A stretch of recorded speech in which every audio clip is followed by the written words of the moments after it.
नमस्कार दोस्तों, इसके स्टोरी चैनल में आपका स्वागत है। यशपाल जी की कहानी पर्दा। चौधरी पीरबख्श के दादा चुंगी के महकमे में दरोगा थे। आमदनी अच्छी थी। एक छोटा पर पक्का मकान भी उन्होंने बनवा लिया। लड़कों को पूरी तालीम दी।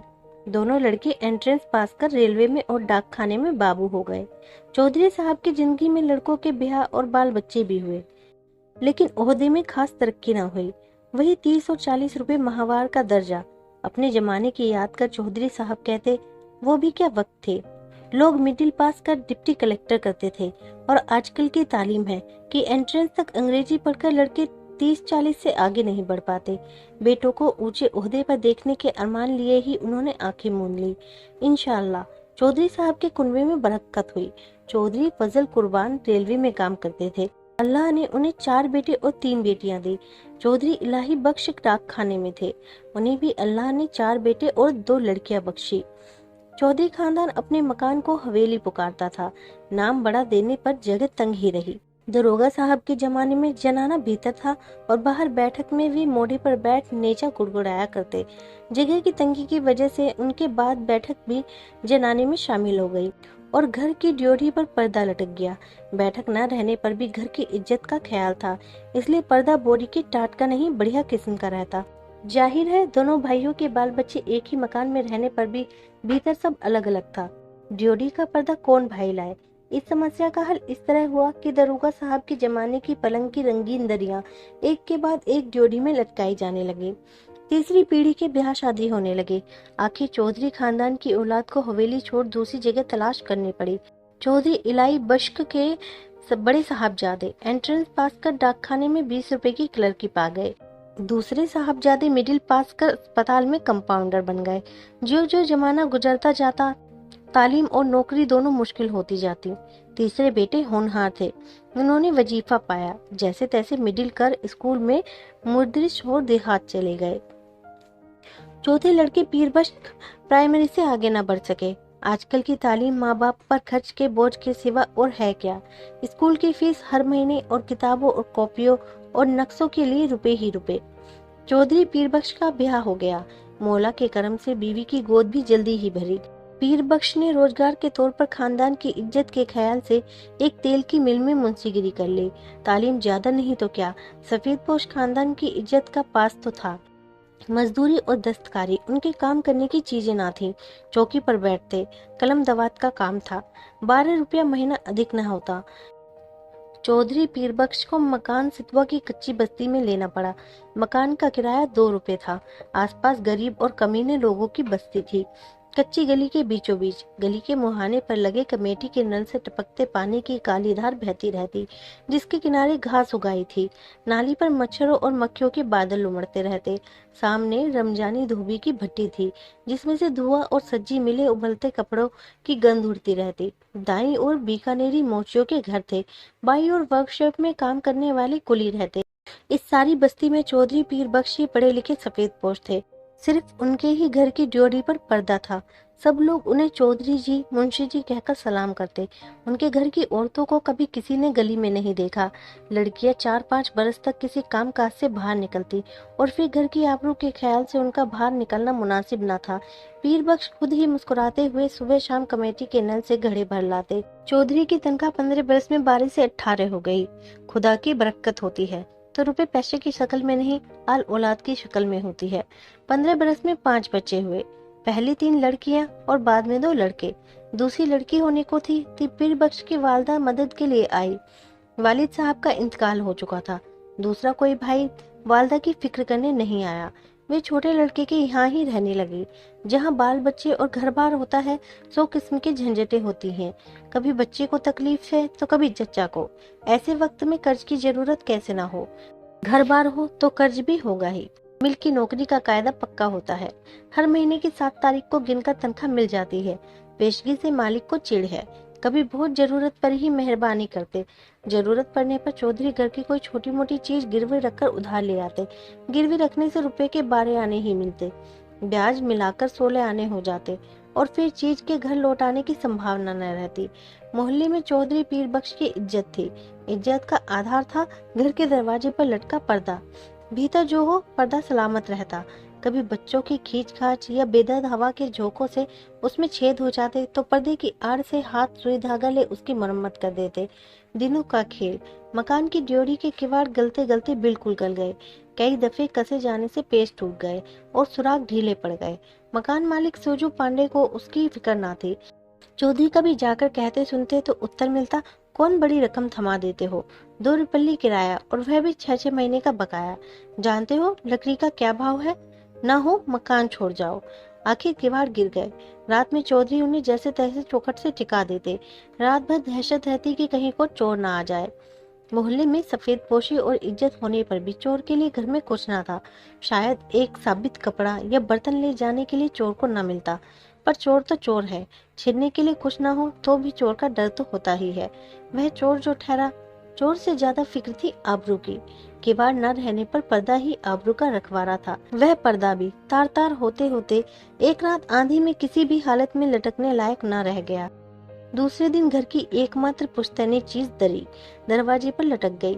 मोहल्ले वालों ने देखा और चौधरी को सलाह दी, अरे चौधरी, इस जमाने में दरी यूं काहे खराब करोगे? बाजार से ला टाट का टुकड़ा ना लटका दो। पीर बख्श टाट की कीमत भी आते जाते कई दफे पूछ चुके थे। 2 गज टाट 8 आने से कम का ना मिल सकता था। हंसकर बोले, होने दो, क्या है, हमारे यहाँ पक्की हवेली में भी ड्योरी पर दरी का पर्दा ही रहता था। कपड़े की महंगाई के इस जमाने में घर की 5 औरतों के शरीर से कपड़े जीन होकर यूं गिर रहे थे जैसे पेड़ अपनी छाल बदलते हैं। पर चौधरी साहब की आमदनी से दिन में एक दफे किसी तरह पेट भर सकने के लिए आटे के अलावा कपड़ों की गुंजाइश कहाँ। खुद उन्हें नौकरी पर जाना होता। पायजा में जब पेबंद संभालने की ताब न रही, मार्किन का एक कुर्ता पजामा जरूरी हो गया। पर लाचार थे। गिरवी रखने के लिए जब घर में कुछ भी न हो, गरीब का एकमात्र सहायक है पंजाबी खान। रहने की जगह भर देखकर वह रुपया उधार दे सकता है। 10 महीने पहले गोद के लड़के को बरकत के जन्म के समय पीर बख्श को रुपए की जरूरत आ पड़ी। कहीं और कोई प्रबंध न हो सकने के कारण उन्होंने पंजाबी खान बब्बर अली खां से 4 रुपए उधार लिए थे। बब्बर अली खां का रोजगार सितवा के उस कच्चे मोहल्ले में अच्छा खासा चलता था। बीकानेरी मोची, वर्कशॉप के मजदूर और कभी कभी रमजानी धोबी सभी बब्बर मियाँ से कर्ज लेते रहते। कई दफे चौधरी पीर बख्श ने बब्बर अली को कर्ज और सूद की किस्त न मिलने पर अपने हाथ के डंडे से ऋणी का दरवाजा पीटते देखा था। उन्हें साहूकार और ऋणी में बीच बचावल भी करना पड़ा था। खान को भी शैतान समझते थे, लेकिन लाचार हो जाने पर उसी की शरण लेनी पड़ी। 4 आना रुपया महीने पर 4 रुपए कर्ज लिया। शरीफ खानदानी मुसलमान भाई का ख्याल कर बब्बर अली ने 1 रुपया माहवार की किश्त मान ली। 8 महीने में कर्ज अदा होना तय हुआ। खान की किश्त न दे सकने की हालत में अपने घर के दरवाजे पर फजीहत हो जाने की बात का ख्याल कर चौधरी के रोए खड़े हो जाते। 7 महीने फाका करके वे भी किसी तरह से किश्त देते चले गए। लेकिन जब सावन में बरसात पिछड़ गई और बाजरा भी रुपए का 3 सेर मिलने लगा, किश्त देना संभव न रहा। खान 7 तारीख की शाम को ही आया। चौधरी पीर बख्श ने खान की दाढ़ी छू और अल्लाह की कसम खा 1 महीने की माफी चाहिए। अगले महीने 1 का सवा देने का वादा किया। खान टल गया। भादों में हालात और भी परेशानी की हो गई। बच्चों की माँ की तबीयत रोज रोज गिरती चली जा रही थी। खाया पिया उसके पेट में न ठहरता। पत्ते के लिए उसको गेहूं की रोटी देना जरूरी हो गया। गेहूं मुश्किल से रुपए का सिर्फ 2.5 सेर मिलता। बीमारी का जी ठहरा। कभी प्याज के टुकड़े या धनिया की खुशबू के लिए मचल जाता। कमी पैसे की सौंफ, अजवाइन, काले नमक की ही जरूरत हो तो पैसे की कोई चीज मिलती ही नहीं। बाजार में तांबे का नाम ही नहीं रह गया। नाहक इकन्नी निकल जाती है। चौधरी को 2 रुपए महंगाई भत्ते के मिले, पर पेशगी लेते लेते तनख्वाह के दिन केवल 4 ही रुपए हिसाब में निकले। बच्चे पिछले हफ्ते लगभग फाके से थे। चौधरी कभी गली से 2 पैसे की चौराई खरीद लाते, कभी बाजरा उबाल सब लोगों को कटोरा कटोरा भर पी लेते। बड़ी कठिनता से मिले 4 रुपयों में से सवा रुपया खान के हाथ में धर देने की हिम्मत चौधरी को ना हुई। मिल से घर लौटते समय वे मंडी की ओर टहल गए। 2 घंटे बाद जब समझा खान टल गया होगा और अनाज की गठरी ले वे घर पहुंचे। खान के भय से दिल डूब रहा था। लेकिन दूसरी ओर 4 भूखे बच्चों, उनकी माँ, दूध न उतर सकने के कारण सूखकर काटा हो रहे गोद के बच्चे और चलने फिरने से लाचार अपनी जईफ माँ की भूख से बिलबिलाती सूरतें आंखों के सामने नाच जाती। धड़कते हुए हृदय से वे कहते जाते, मौला सब देखता है, खैर करेगा। 7 तारीख की शाम को असफल हो खान 8 की सुबह तड़के चौधरी के मिल चले जाने से पहले ही अपना डंडा हाथ में ले दरवाजे पर मौजूद हुआ। रात भर सोच समझ के चौधरी ने खान के लिए बयान तैयार किया। मिल के मालिक लालाजी 4 रोज के लिए बाहर गए हैं। उनके दस्तखत के बिना किसी को तनख्वाह नहीं मिल सकी। तनख्वाह मिलते ही ₹1.25 हाजिर करेगा। माकूल वजह बताने पर भी खान बहुत देर तक घुटाता रहा। हम वेतन छोड़ के प्रदेश में पड़ा है, ऐसे रुपया छोड़ देने के वास्ते हम यहाँ नहीं आया है। हमारा भी बाल बच्चा है। 4 रुपए में रुपया नहीं देगा तो अब तुम्हारा कर देगा। 5वें दिन रुपया कहाँ से आ जाता। तनख्वाह मिले अभी हफ्ता भी नहीं हुआ। मालिक ने पेशगी देने से साफ इनकार कर दिया। 6ठे दिन किस्मत से इतवार था। मिल में छुट्टी रहने पर भी चौधरी खान के डर से सुबह ही बाहर निकल गए। जान पहचान के कई आदमियों के यहाँ गए। इधर उधर की बातचीत कर वे कहते, अरे भाई वो तो 20 आने पैसे तो 1-2 रोज के लिए देना, ऐसी ही जरूरत आ पड़ी है। उत्तर मिला, मियाँ पैसे कहाँ इस जमाने में, पैसे का मोल कौड़ी नहीं रह गया। हाथ में आने से पहले ही उधार में उठ गया तमाम। दोपहर हो गई। खान आया भी होगा तो इस वक्त तक बैठा नहीं रहेगा, चौधरी ने सोचा और घर की तरफ चल दिए। घर पहुंचने पर सुना खान आया था और घंटे भर तक जोड़ी पर लटके दरी के पर्दे को डंडे से ठेल ठेल कर गाली देता रहा। पर्दे की आड़ से बड़ी बीवी के बार बार खुदा की कसम खा यकीन दिलाने पर कि चौधरी बाहर गए हैं, रुपया लेने गए हैं, खान गाली देकर कहता, नहीं, बज्जात चोर भीतर में छिपा है, हम 4 घंटे में फिर आता है, रुपया लेकर जाएगा। रुपया नहीं देगा तो उसका खाल उतार कर बाजार में बेच देगा। हमारा रुपया क्या आराम का है।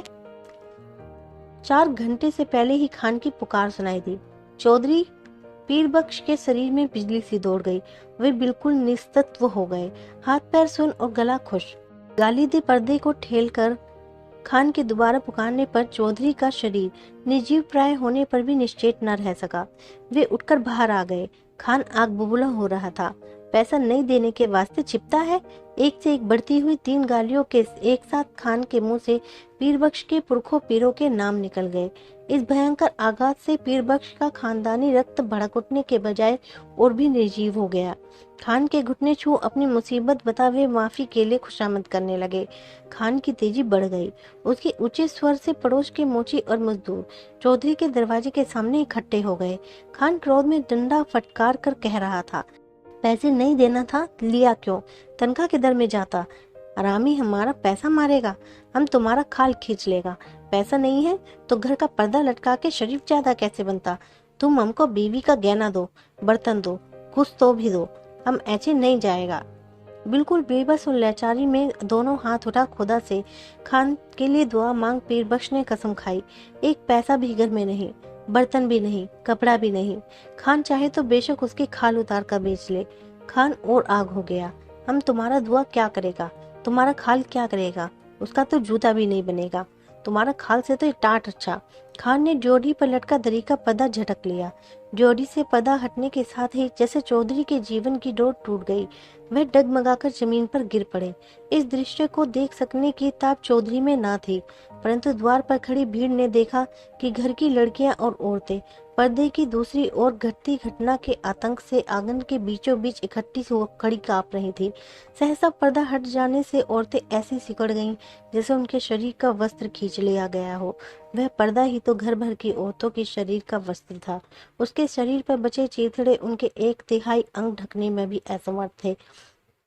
जाहिल भीड़ ने घृणा और शर्म से आंखें फेर ली। उस नग्नता की झलक से खान की कठोरता भी पिघल गई। ग्लानि से थूक पर्दे को आंगन में वापस फेंक क्रुद्ध निराशा से उसने लाहौल बिला कहा और असफल लौट गया। भय से चीखकर ओट में हो जाने के लिए भागती हुई औरतों पर दया कर भीड़ छट गई। चौधरी बेसुध पड़े थे। जब उन्हें होश आया, जोड़ी का पर्दा आंगन के सामने पड़ा था, परंतु उसे उठाकर फिर से लटकाने का सामर्थ्य उसमें शेष न था। शायद अब इसकी आवश्यकता भी ना रही थी। पर्दा जिस भावना का आलंब था वह मर चुका था।